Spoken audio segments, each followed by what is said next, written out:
everybody, and welcome to Hypno Soul Talk. We got recap from Wednesday's live session, and it is coffee time. So, good morning. Thank you for being here. Jen will be popping in, I think, at one point.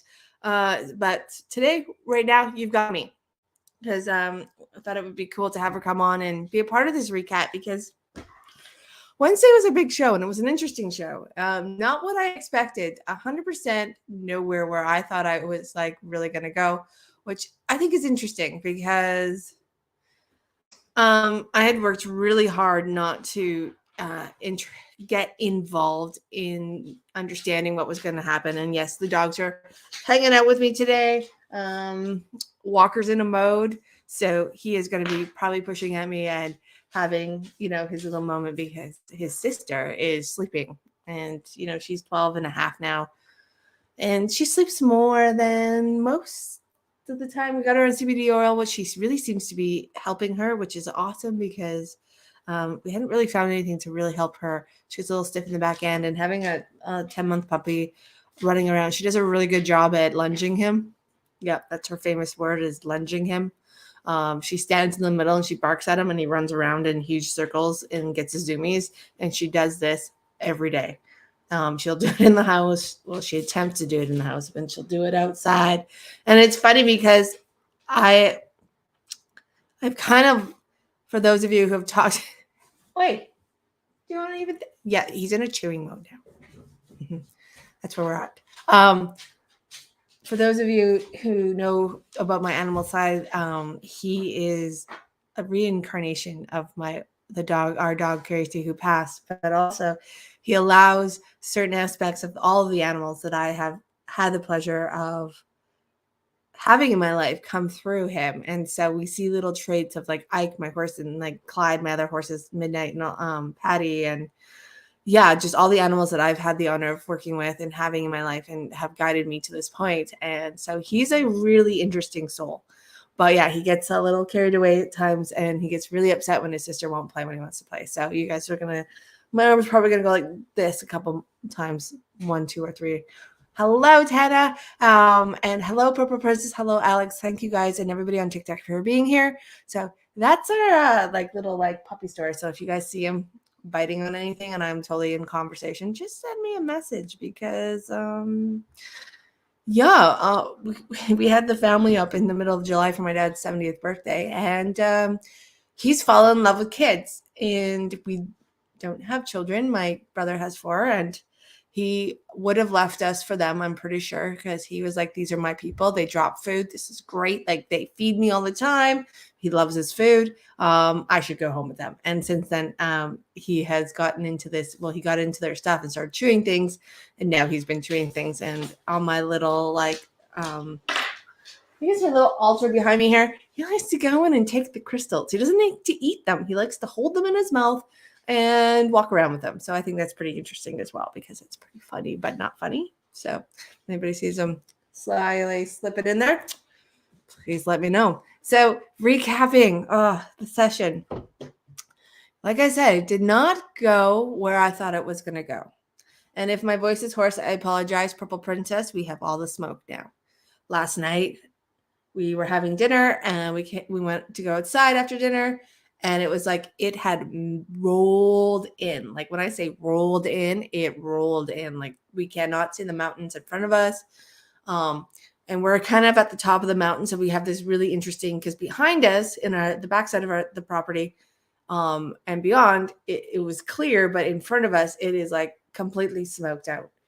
It is super thick. We went for a drive and to get gelato. And yeah, the Vernon City it was pretty gnarly. So I've got the smoke now. And so, and I don't know about you guys, but it totally messes with my voice and my sinuses. I know, right? All right, Jen Dad. Good morning. Good morning. How are you? I'm not really sure yet. Oh. Welcome. Thanks. How are you? I'm okay. I'm okay. Yeah? Yeah, well, I got this new mic. Yeah. And I plugged my headset. And I can hear the echo of my ear. Oh, to echo. All right, she's gonna put her heads in. Yeah. Maybe that's it. Probably. It's a really cool mic.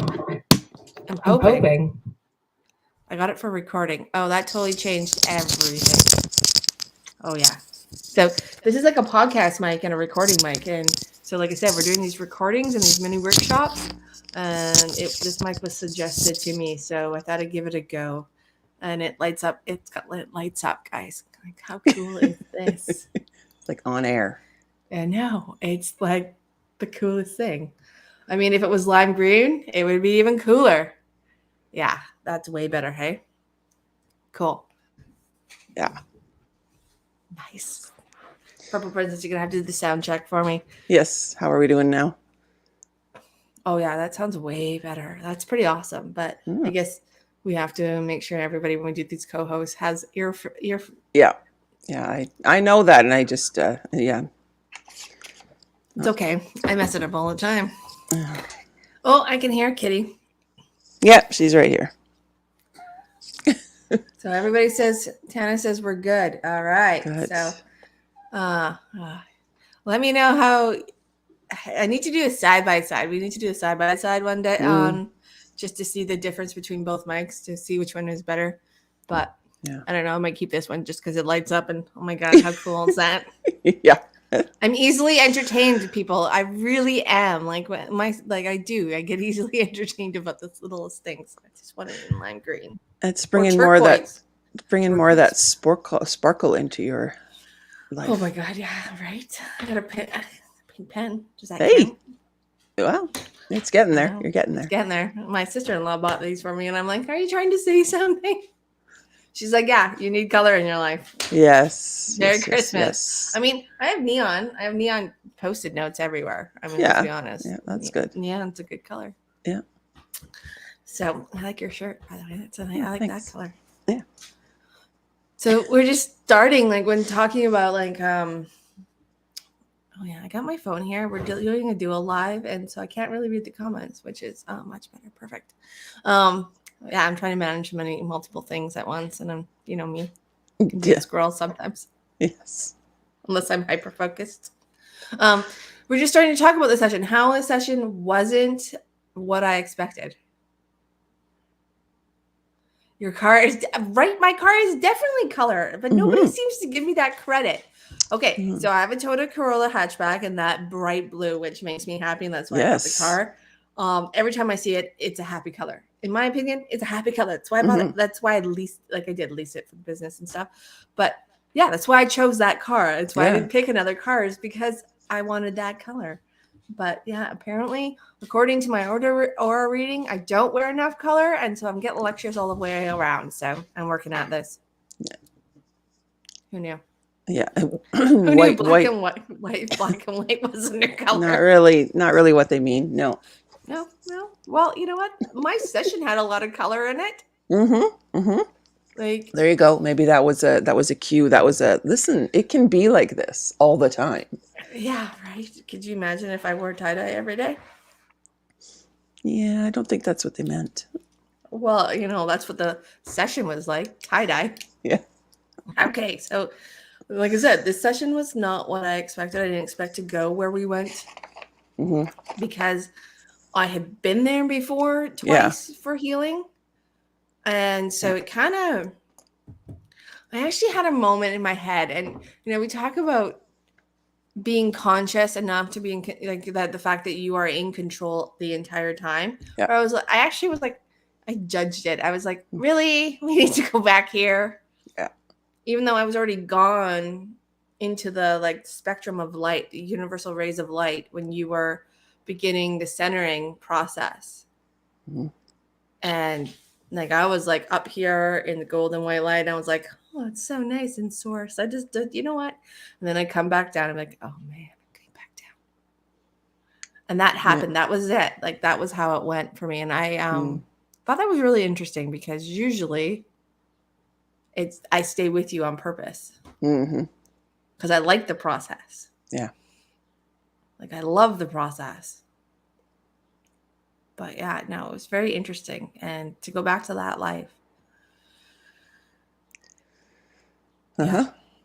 Yeah. It's a big life. It's yeah, a big life for you for so many reasons.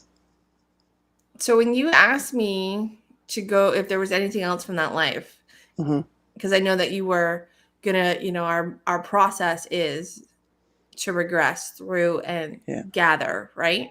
Yeah. The one thing that surprised me is that when I went to go back for you guys, so that you guys could experience the life and see what it's kind of like to have a negative life where you weren't like roses and sunshines and you weren't the hero in the world. You were actually the opposite side of things, because I know that we have opposite experiences. Some of you may never experience that because you don't need to. But my subconscious mind clear, and maybe, and I say subconscious, but it was probably my higher self, was clearly identified that going back and gathering all the information to share, because I have no problem doing that, was a no bueno, because we would lose the essence of the moment that we actually drop back into. Right. Yeah, that makes sense. So can you talk about why, like, when we drop into those moments, that could be important for people when to sit and like with and like understand the impression of that moment, what the significance to that is, that moment that we drop into? Yeah, it seems that that moment is almost like the moment of the if it says we're taking a part back to its origin, it seems that is the moment of the creation of that part, for instance, where sometimes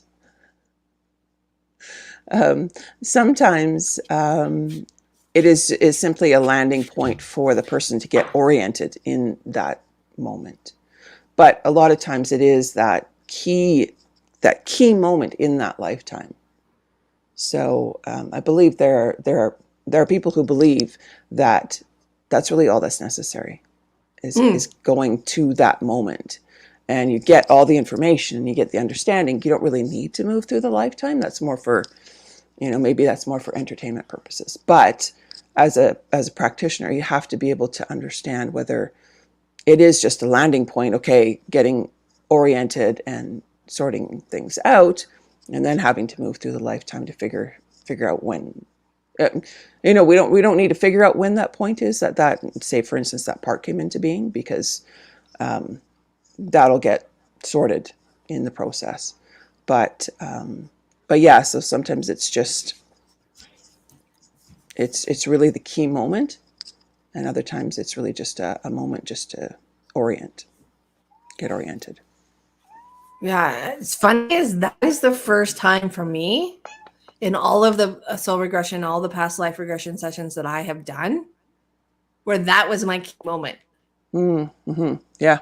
Which really surprised me, because usually I drop in at a moment where we can, because I'm nosy, I want to know it all. Yeah. Too. Take me back. Let's see everything in that life, because I just want to know. Like I'm curious where I've been, where I've gone, because right now in this space of forgetting and on Mother Earth at this time, until the vibration changes, we do have a veil that is on and off. But yeah, for me, that was a really interesting moment, that was like the only part of that life that was really left. Right. But it was such an integral part of the way that I had restricted myself and kind of like bound myself to, never really get to that point before. And that was like one of the reflections that I spent a lot of time. I know, she's so cute. Spending a lot of time not allowing myself to be me. So it made a lot of sense to me. But yeah, so that's why on Wednesday we didn't go back any further. I was really happy to share that life. I didn't really feel like I didn't want to, but it was a very clear wall that said, and it's interesting because you will get those messages during this process where sometimes you don't need to go any further. I know with the shamanic depth healing hypnosis courses that I took, they actually only go to the moment of the most emotional component gather there, and Yeah. they move out of it. They move through transition, and they begin that way. Yeah. Yeah. It's interesting the number of different ways that you can work with other lifetimes, and Yeah. that I've heard about, that I've experienced. Sometimes I personally land in the moment, and that's all that I need. And like, yeah, no, I don't need to see anymore. This is good. I get that understanding, and that's the key part. But then, like you said, in as a practitioner, I don't know how many times as guiding people through lifetimes, it's more just that landing point. Like it that moment really doesn't mean anything. Mm-hmm. Well, I know because when we go back to a childhood moment in that life and we start to bring forward, um, I often don't have people go back to that moment. That moment isn't Mm-hmm. enough that's Yeah. okay, important or significant or somewhere they can gather information from. To They don't end learning. up, yeah, for Yeah. the learning and the healing process. So that's why I had a bit of a like, oh, when I got told no. I don't like being told no, first off. Really? So Really? they took advantage of Surprised. that spirit and soul team. I was like, oh. And then I kind of felt bad. I'm like, yeah, but we're doing this live, and people want to know. And I kind of had a little, again, another pause where I was like, come on, people, we can remote view this. And they're like, no, you're going to miss the point Yeah. of that moment. And so when you guys are doing your sessions, take a moment to really let the impressions of that moment, because I could have let that moment slip, that Yeah. moment of Right. transition in that life. Right. If you hadn't done what you did to really gather information there, don't know if we would have completed the process, Mm. because I was so confused confused in my own head why I couldn't go backwards, Mm. that I kind of got distracted and I scrolled a little bit. So your questions were brilliant. Oh, thank you. What are some of the, like, for me, like, I don't know about you, but I saw a lot of light. I saw a lot of Mm. color. It was really like the Phoenix rising when the color started in my root chakra, and the heat that was happening. The only thing I can contribute that to is a Kundalini awakening, the way they Yeah. describe it. Right. And I knew that was like, I know it's not the right word for it from what I experienced, but it's my best way to share this. So you guys can, if you don't know what that is, you can look it up. There's a lot of information about that on the internet. Yeah. Have you ever had a life like that where you were just in light for most of it, except for the moment of dropping in? I don't think so personally. And that is probably just because of how I receive information. The information for me sort of has to be pretty basic. Like it has to be very written out, clear, almost black and white, even though it's pictures. You know what I mean? As opposed to interpreting Mm-hmm. the feelings or the impressions. And I didn't get the impressions about like that information came after for me. It was just like okay, okay. I was just enjoying the ride on the rainbow. I'm not gonna lie. I was like, oh, so pretty. Color, huh. Yeah. Is that okay? So we got a question. Is that moment very clear to you? Is it always that clear? Sometimes it takes getting to the end of the life and being on the other side where you can observe and reflect it, that information comes fairly clearly. Mm-hmm. Or you get an understanding of the purpose of that life. A lot of my moments, when I'm going through life, I don't understand. Like, I get the feelings about the life, but I don't understand what the purpose of the life was until we get to the screening part, the soul screening part, or that stage for me is where I really get a lot of the information. Yeah. When I dropped in to that life, I didn't actually drop into the life and do a first person. I was actually remote viewing it, which is not normal for me either. Mm-hmm. Usually I'm like in it, but I actually dropped in on the opposite side of the moment of, in that moment, in that life, when I first experienced it in 2016, I consciously knew that I had done some crappy, shitty, fucked up things in that life. and I can own it. I was not a nice Mm-hmm. person. And I remember having a moment of clarity of, holy crap, I can't believe I became that person. Mm-hmm. And I actually walked out of that body, because energetically in that life, I had that capacity to work with my soul energy like that. And so I purposely walked out of that body, like consciously knew what I had been doing was wrong. And I had this glimmer moment.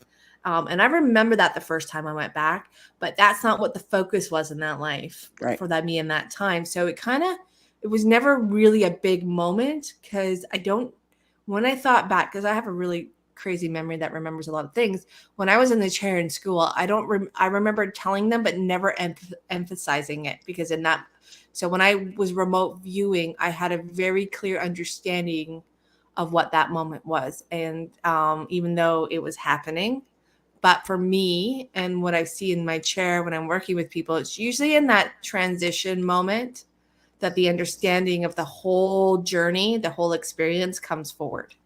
And sometimes it takes some clearing, some soul screening and clearing to get closer to your soul energy, where you get that clarity. But usually that clarity does come. And it is very, yeah. Well, and I think too, sometimes that we're aware that it's the moment consciously, but subconsciously not necessarily, if that makes sense. So, of course, with hypnosis, we're dealing with the subconscious mind, and the conscious mind, while it's observing, a lot of times it's taking a back seat and it's sitting off in the corner. So it's really the awareness comes after for a lot of people.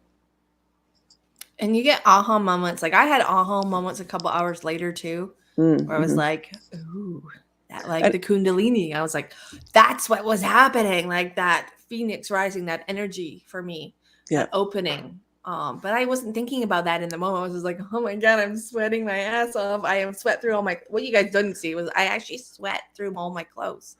Wow. I had to change after. I was like soaking wet with the heat that was coming off of that, those moments of that puzzle piece being put back together. Yeah, amazing. I have had people in the middle of sessions going, oh my God, this is why this and this and this and this has happened. So they are very, very present in the session and aware of the connections and the whys. So it's I think we've said this so many times, but it can't be said enough, is that it's different for everyone. Mm-hmm. Like I was watching, like when you talk about being present, a lot of people think that you have to be so out, you're not going to remember to do this. And you don't. Right. You absolutely don't. Like some people can actually in this moment right here, just enough of this natural trance that they can walk through a past life. And I have people whose eyes are open and this is what we're doing, but they're walking through it and we're healing it. This is an option for people. When I'm there, I actually was able to see where the integrated parts were with the statement, turning my back on life and not wanting to live. I actually know exactly in this lifetime where that got severely anchored into it. And that was in my, from like 17 to like 21, where I was in, going through a lot of emotional crisis and really almost kind of fighting with that dark side that could be there, not to be a bad person, but the engulfing emotions of the dark side and that I experienced and the betrayal and all. Like there was that time frame in this life where it wasn't meant to be triggered, but it truly got triggered. And I didn't want to be here anymore. I remember looking up to the stars being like, I just want to go home. Like I'm done. I just want to go home. And then I got sick and I was in the hospital for, ICU for almost 2 months. And that whole transition. But I remember that was the moment that I checked out. Yeah. Because I was on the other side at one point. I wasn't here. And they're like, you still have things to do. You can come home. You can stay. And I was like, fuck, I go back. But I never really fully came back. And I didn't recognize that until watching where it integrated into this present incarnation and where it got anchored into. So sometimes that information comes forward too. And to that understanding really allows you to create a wonderful shift or just sit and reflect with that. Like I had to go back after and sit with that version of myself and be like, hi, what do you need? And I actually went back and did a second session the day after for myself, where I sat with that version of myself in this incarnation and really just kind of, and she's not that version's not done yet. Actually, she was like, well, you know what? She's got a lot to say still. So, but it was interesting because I didn't expect that either. For me, I knew the process was complete here, but in this incarnation, me between that 17, 19, 21-year-old really still needs some like love and support to come back to whole, but the pieces are there. Yeah. So that was new too. Well, can you talk a little bit about quantum healing and how much of that you did the other day? Yes, but we got some questions here. Oh, good. Okay. Where are we? Oh, no, maybe I'm wrong. All right. I thought I saw another question because I got my phone here. So I'm like, oh, yeah. Okay. So when part of this session was about creating space for the collective and going forward, we're going to continue to do that because I think this is a really interesting thing because the last time we did a live soul regression session, I got a lot of messages from people within the 2-week range of people like, oh my God, I watched the replay and I had this big moment where I was able to remove that vibration from my own inner being and, download and heal and create this space. And I thought, well, that was part of the intention, but also to share the experience with you guys. And so we had talked about this before, about maybe making something along these lines where we go in together and we hold space and then help you guys start to unwind at the vibrational level so that your spirit and soul team can do that, so that we can start to unwind the collective barriers, baggage, emotional wounds, imprints, all at once. Yep. Yeah. And create that opportunity for those of you who want to start your journey, but aren't sure how, but you can absorb and, for sure, heal at the same time without having to do it individually. So what I thought was interesting was the hopelessness. So for me, the thread of hopelessness in that life actually was healed the very first time I went back there. But what I didn't realize until we started to go through the screen, and it's why it took me a little bit longer to get through that screen, was for the collective. That part, and when I was going through the screen, now, and I've said this openly before, I had a message in a really crazy meditation one day that I was a child of the grid, and I don't know what that means. I honestly don't, because I came out of the meditation and never got any more information. And whenever I ask people, they're like, I don't know. Child of the grid. Child of the grid. But when I was in that screen, it was like I could see the blanket of earth, the grid of earth shifting, and that thread of hopelessness being like pulled out of it and evaporated into light energy. This like this session on Wednesday. Okay. Yeah. And I was definitely observing that. I'm like, oh, and what I was understanding was that thread, that energy that is compounded in and feels and represents hopelessness on earth in this dimension, with that would now potentially be able to be absorbed back into its light body versus its shadow body. And because I have a firm belief in my experience that shadows are just light that forgot how to shine. Those pieces that got a little dim and stuck and fragmented and frozen in time and experiences and imprints that dim their capacity to hold a higher vibration. So that was happening. And I thought that was really interesting because I did not expect that. I was, for those of you, some people are seers, some people are knowers, some people are feelers, some people are all of the above, some people smell, taste, all their senses come in differently. And I see, but I don't always see. Sometimes I just know, sometimes I just feel. And I was really seeing in this session, like it was I did feel, I did have my tears when I went into the forgiveness side of things. But yeah, watching that happen was really quite profound to witness it. Don't get me wrong. I did not make it happen. It was an opportunity and I took it to hold that space for it. And so that is something that I thought was really interesting. And I did ask a question while I was in that I didn't recognize I asked until I could decompress from the session. Was that, what did this mean? What would this mean for those people who experienced this and maybe watch this session? And it was very clear that this would help on a vibrational, energetic frequency level for their guides and soul team to begin that process of helping them unwind any thread or connection or imprint of hopelessness that you may feel resonates within your being. So there was a reason why I forgot to tell people to stop. Yes. Because they needed to go through it. Yeah. No, I truly, like, I know it's all divinely planned. And so, Absolutely. Yeah. I know we talked about it before, and I know that the reason that I had to talk about it before was because they kept telling me to talk about it before. And normally we would just kind of like make a small little blurb about it, but we went through the statement. So Yes. that, when I asked after the statement, definitely set that in motion for those who wanted to, and those who didn't wouldn't. So Yeah. So what I meant was, how in the first time I made a very definite, okay, at this point, this is for Jen. The rest of you can, just wander off into comfort and relaxation, or you can bring yourself back and pay attention to what's going on. Right. But I forgot to do that this time. And what was funny was when I mentioned it, I'm like, oh crap. And I said to you, I forgot to read that statement. And you're like, just read it. It's just read it. did I? Yeah. Was it my bossy boy voice? Yes, it was. Yeah. Perfect. I would want you guys not to think that I wasn't bossy all the time, because Yeah. that's life. Just read it. Just read it. It's good. We got it. I think the feeling I must have had with that was that it's just okay. Like, Yeah. Exactly.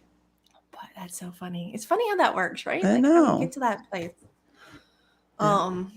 For you, being the person guiding this this journey, what is it? How does that work for you? How do you decompress from this? I find myself pretty compartmentalized. Like I'm pretty well able to separate myself from what's happening. There's what's happening, and then there's what's happening. The big stuff versus the technical stuff. And I while I am documenting the big stuff, I am more focused on the technical stuff. So I'm able to keep myself separated, but at the same time, furiously writing notes for myself.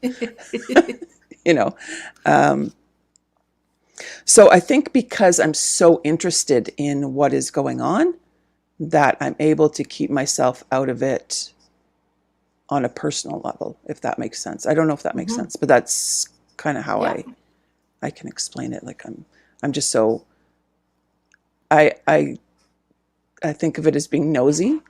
I'm totally nosy. That's why I do this. Like, let's be honest. I do this because I'm a nosy person.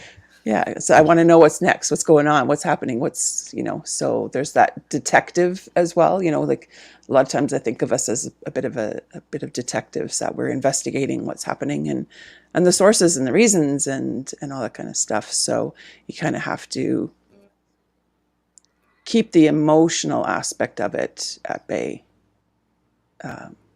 It's pretty rare that I get involved emotionally.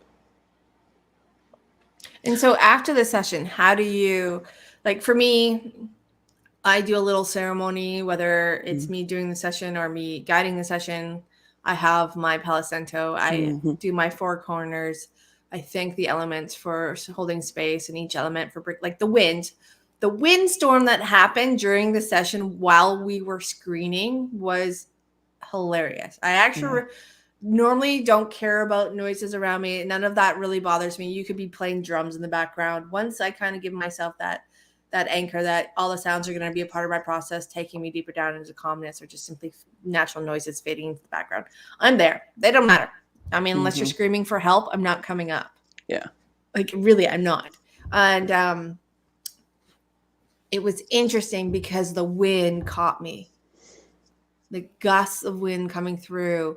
I always have my window open because I believe nature comes in and that allows the wind. The wind for me is a clearing. It takes away any negativity. It carries it off on the wind and gives it back to the universe or to Mother Earth, wherever it belongs, or to all elements. And she started to gust, like, really, and it only happened during the session, during that part of the session. And I kind of giggled. I'm like, thanks, wind. Yeah, exactly. Yeah. Because and I don't want to touch on this, at the forgiveness point. So when I went to this life originally, there were 15 or 16 souls that created a scenario where I turned my switch and I was betrayed. And in the original event, we removed those souls from their hooks in my energy. That would be in my healing process. And they were representing blocks and they were representing negativity. So I chose to send them to the light because that's where they needed to go. And this time it was about forgiving them. And that was really interesting because when I began the forgiveness process for them, for their actions, I had a conversation saying, I understand why you did what you did. I don't hold any ill will. And I went through that process myself. The win was like it was incredible. And I thought that was, I was like, I think I might have turned my head. I felt like I turned my head to look and I just thanked the wind for being there, part of that process to clear the energy of that moment. So yeah, that was an interesting process, like a moment. It wasn't just forgiving that physical body and that physical incarnation, but it was also forgiving those attachments that have been previously disconnected from my energy. And in my thought process and stuff like that. So it was a very different point of view. Yeah. Interesting. Which was, and so the wind, holy, she had our backs when it came to clearing that whole, and it just softened after. It was really neat to see and feel how that changed. So that's what I do to decompress. What do you do to decompress? I kind of walk it off a little bit. Because it always takes me a while to get to sleep after, because it's relatively late in the evening, especially I'm an hour later than you. So what time was it that we ended? I think it was, we were done about 7:45, somewhere in there, like started at 6 and it was an hour and a half session. So 6:30, but by the time we got off, it would have been around 7:45. Yeah. So 8. So 8, closer to 9, my time. So it does take me a while to decompress, especially here. Like, we're live, there's an audience and all that kind of stuff. So there's that energy that I have to get rid of. But thanking my guides, my team, my crew for helping me through it, and yours as well. And then I just sit with it, and let whatever happen or come to me show up. That's awesome. Yeah, it's important, guys, that you set your stage before and you set your stage after. Yeah. And similar to you were talking about what you did to prepare yourself was very similar to what I did. I invite in my guides, your guides. I ask for them to work with me, through me, so that I can do and say what is needed for your best and highest good. It's interesting. I did a lot of meditation before the session. Like for 3 days, I meditated before this session, and I kept going, don't tell me anything. But there was something about meditating. That's not normal for me. It's funny. I did recognize it after. I'm like, wow, you did a lot of centering and grounding before this meditation, this session. Yeah. So meditation's normal for you, but I think it is the focus of the It was like every couple hours, I somehow had a days where I could sit and meditate for 20 minutes. Wow. Yeah, I meditate in the morning. I meditate at night. That's normal. But in the middle of the day, that's not usually my program. But from 2 days before the full moon till our session, it was like, and I don't know, I did not work my day out like that. Like, that's the funny thing, is somehow my day worked out that was an option. And I was like, oh, I'm going to go outside. And I had to be outside. I couldn't do it inside. So that was an interesting process. Do you think the full moon had anything to do with it? Oh, for sure. The full moon always messes me up unless I pay attention to it.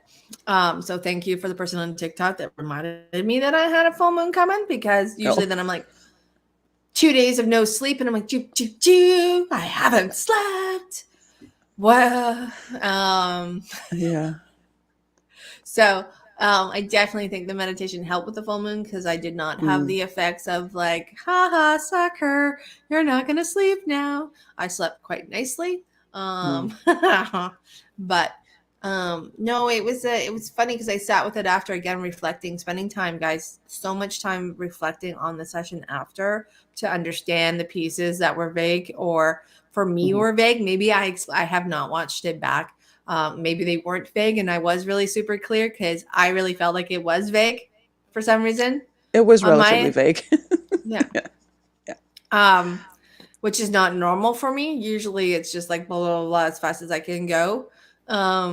But because it was only one scene that we dropped into, and even though I watched the other scenes and so that's why I wanted to talk about how it was related to this life, because I don't know if I shared that and it wasn't intentional. It just wasn't Mm. the important part. Well, I think it goes back to the message that you got, that no, you don't need to go back into that lifetime and for Mhm. the purposes of the audience necessarily, because you're going to lose the hold on the feelings and the message that you were getting. This was about you. This was not about. Well, I you mean, know. as with when I'm teaching in class and we're doing a session, it's about the person who is having the session done. And Well, we'll talk about it afterwards. We'll talk about the stuff that goes on afterwards. But in the session, it's about the person who's having the session done.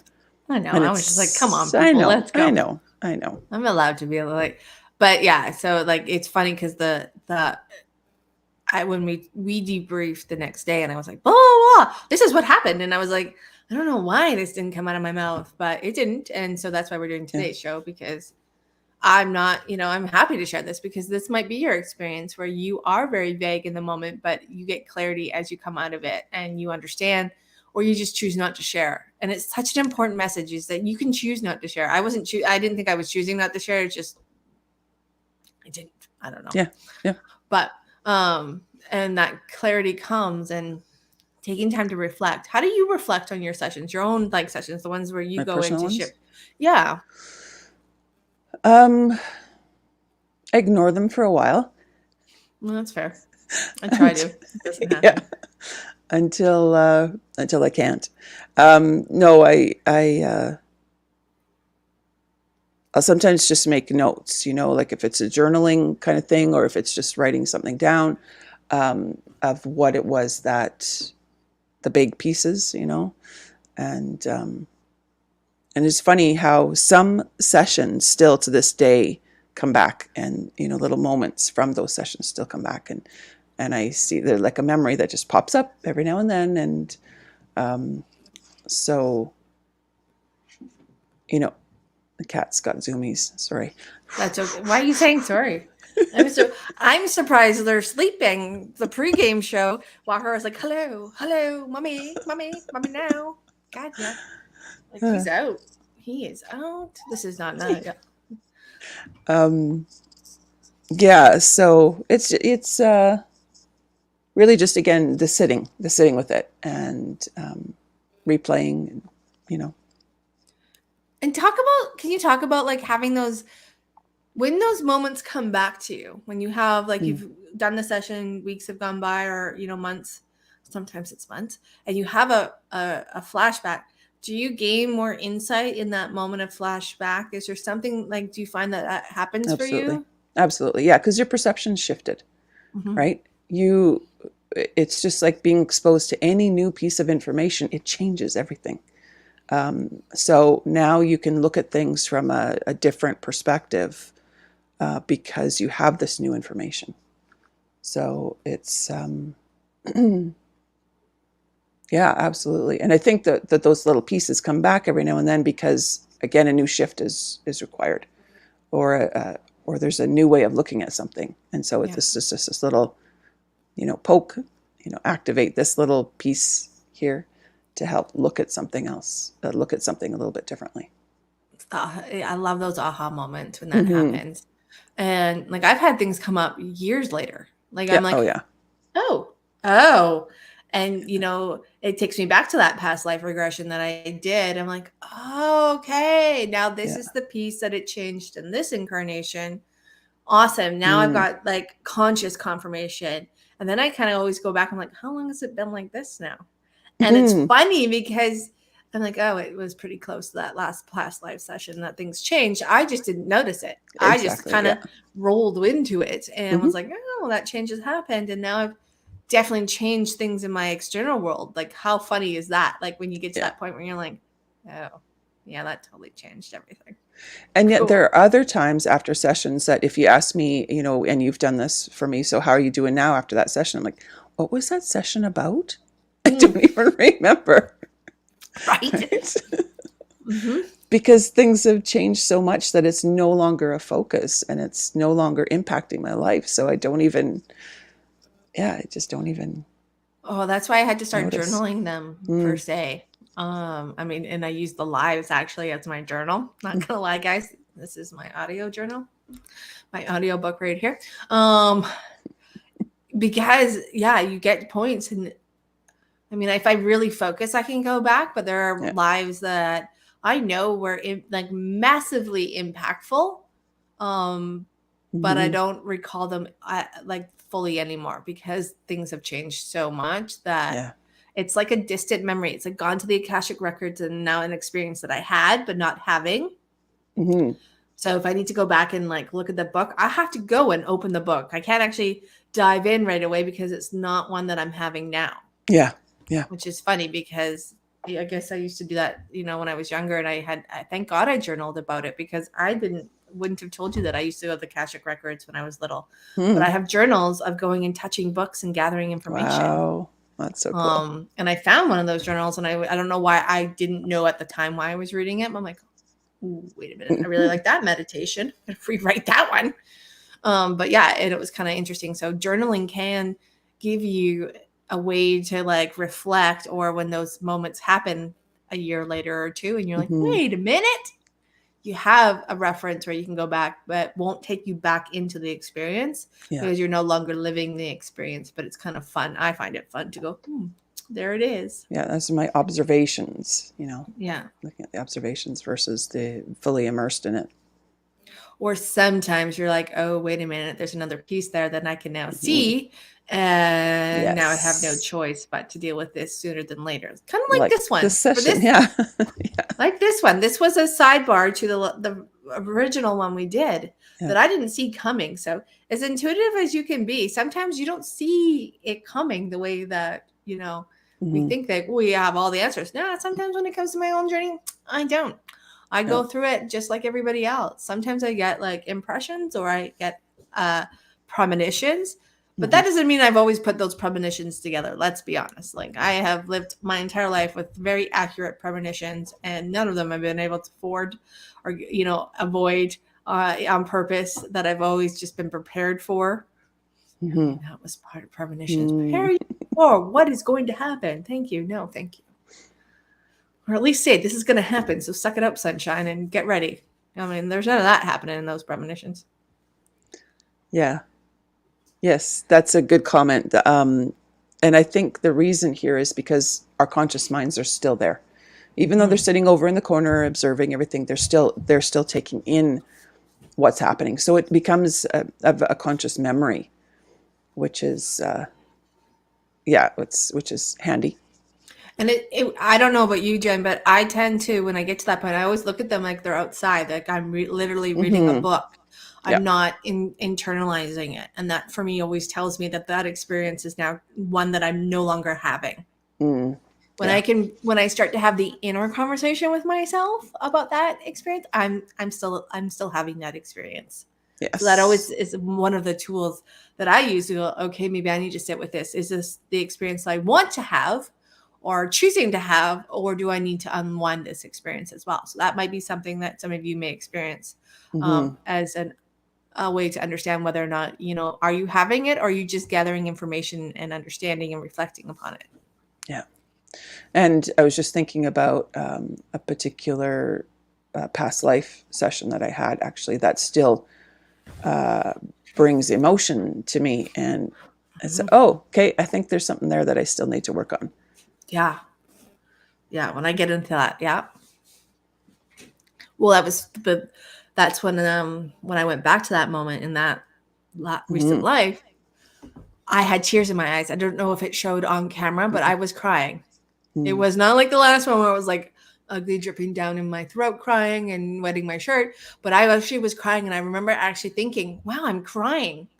Like there's emotion there for me. And so when you asked about the feelings and stuff like that, I was really excited about that, because I was like, I knew it wasn't like a big cry, but I knew there were tears, and it wasn't hypno tears. You know, the tears you get when you go into hypnosis, your eyes flutter. My eyes were really fluttering too. And I was like, come on, just calm down. We know you're there.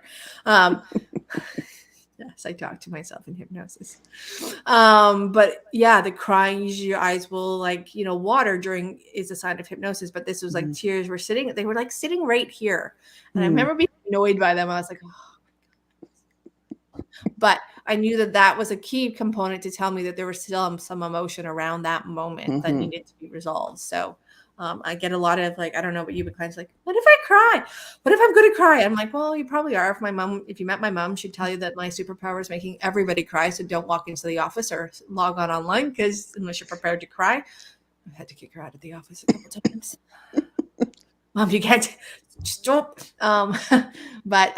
Yeah, so that to me, like you, does indicate that there's still emotion there. They weren't big emotions, but they were still emotions. And my impression was that they were still sitting inside my solar plex and my sacral, and they just needed some help being removed. So I think for me, the screens having a lot of light to them was really working through the chakra energy that possesses that funneling of life force energy. So yeah. Yeah, and I keep a flashback to that card that you pulled with the infinity symbol over your solar plexus and your sacral, even down to the root chakra. So I might be changing my my logo actually. Yeah, just putting that out there. I've never really I love the one I have, but I don't know, something about the infinity sign. I've always wanted it, but I've never touched on it, and I think that might be it. It's in the background here. I put it there on purpose because I really like that one. So yeah. But I think I can work it into things. But yeah, and sometimes you go back, right, to the same life. Sometimes that same life has a lot of impact. And it's okay. And you're looking at it from a different focus, a different lens, because today I'm going into this session because of X, but tomorrow I'm going into the session from the point of view of Y. And so the subconscious mind is very good at focusing on the important pieces of information that are relevant in that moment. So the rest of it wasn't relevant for X, it wasn't relevant for Y, but we cleared up all the X stuff. So the Y stuff was still there. So there's no reason why, we talked about this, like going back to the womb. Every time I go back there, I'm like, really? Are we not done with this? Like, come on. How many times do I have to go back the here? womb is a magical spot, though. Like, I love going back to the womb. It's such a cool spot to unwind so many things that have been imprinted upon. Yeah. Yeah, absolutely. It's amazing what we pick up in the womb. Oh. And it's because we're in that in-between stage, right? We just came from source. We just came from spirit, and we're embarking on this human world. And so there's still those pieces of us, or we're both kind of in that. It's like being a tween, a teenager. You're not child and you're not adult. It's a little bit of that. And you have this magical aspect to make quick change in the womb. Yes, it is very, very interesting how that happens.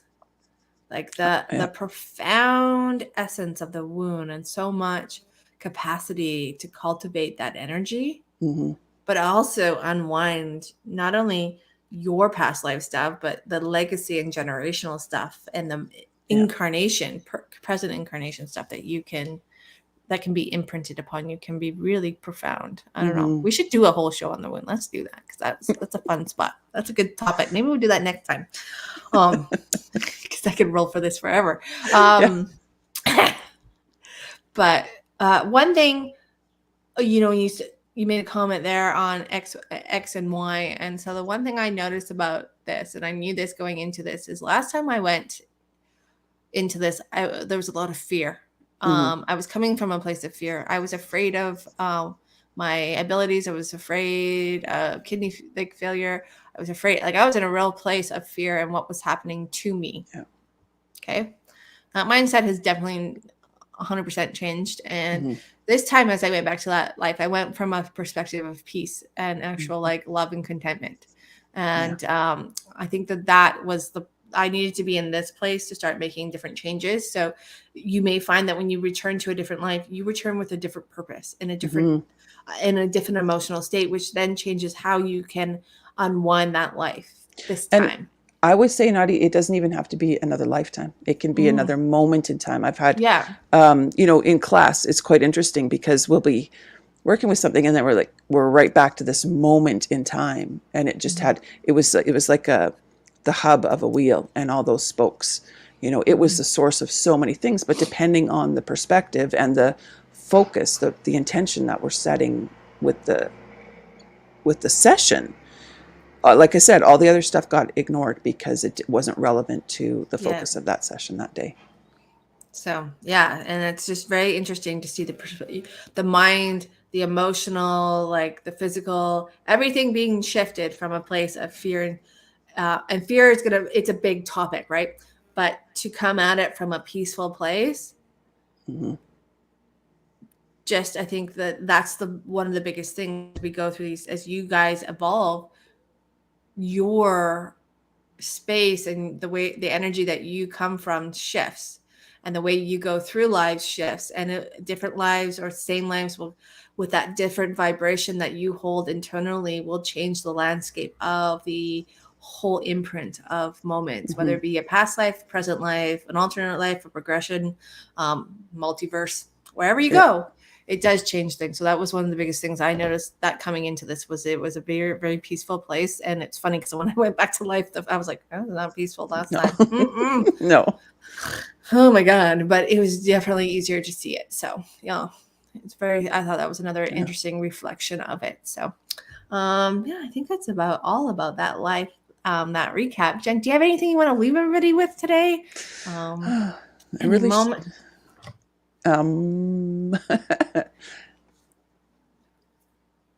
I don't really think so. I think it's really just we learn so much from each individual session. Oh, that's good. We learn so much, and even if you're in a session and it's like at the end of it, you're like, I have no idea what that was all about. Don't worry, it'll come. It will. It'll come.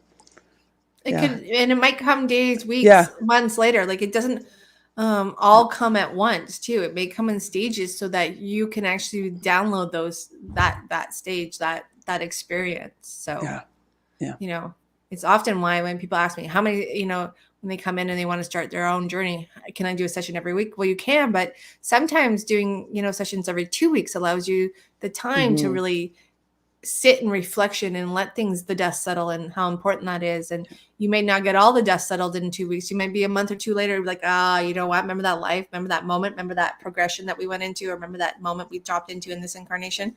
Now I understand it even on a bigger scale. And so, just giving yourself the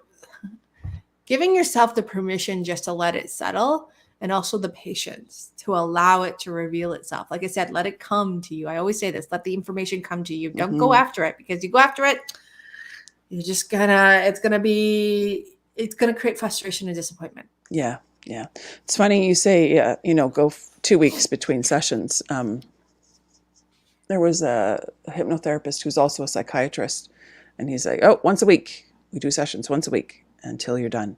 But I think he's coming from that psychiatrist perspective, like, where the talk sessions are once a week. So he's kind of had it in that's just how things get scheduled. But I think I'm with you. I think you need a couple weeks easily. And I have people who do weekly, and they're good with that. Like you had, but I have more people that do every 2 weeks. That's kind of seems, and even and it does open up the door for things to settle, for them to see what comes next. Because these are intense. This is intense change. It may not, that session may have been vague, but for me, it was really intense. And the change will be very intense, and it's still unwinding. And I couldn't even tell you everything, I have a pretty good wide lens on this, and it'll be interesting. And when the other moments come up, I will touch on them. But yeah, you just have to be patient with yourself as things unwind and as things settle in the flow that you've created for yourself, and honor Yeah. your flow. Honor your flow. Please honor Yes. your journey, because that is the best thing and the biggest thing you can do for yourselves, in my opinion. Yeah. You will get there. I know faster is better is the mentality of things right now, but sometimes pauses are more what you need in the moment, but you just have to listen to yourself. If you like, listen to what you need and kind of go with that and see where it guides you, because again, let it come to you. Recognizing the changes and looking at things from that new perspective Yeah. is helpful. Absolutely. So, all right. Well, thank you for coffee.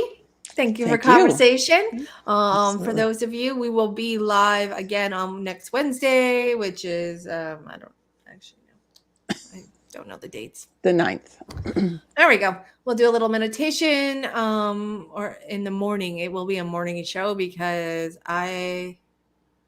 no, it won't. It'll be a night show. See, time does not mean anything in my head these days, so it will be a night show, and then we will be the week coast the following week, so we'll have to adjust then. But I will see you on Wednesday, if not for before, because if we go live. I'd like thank you, Jen, for coming live with us this morning and being Absolutely. a part. Thank you for having me. And so we will see you guys soon. Have a wonderful weekend and happy Friday.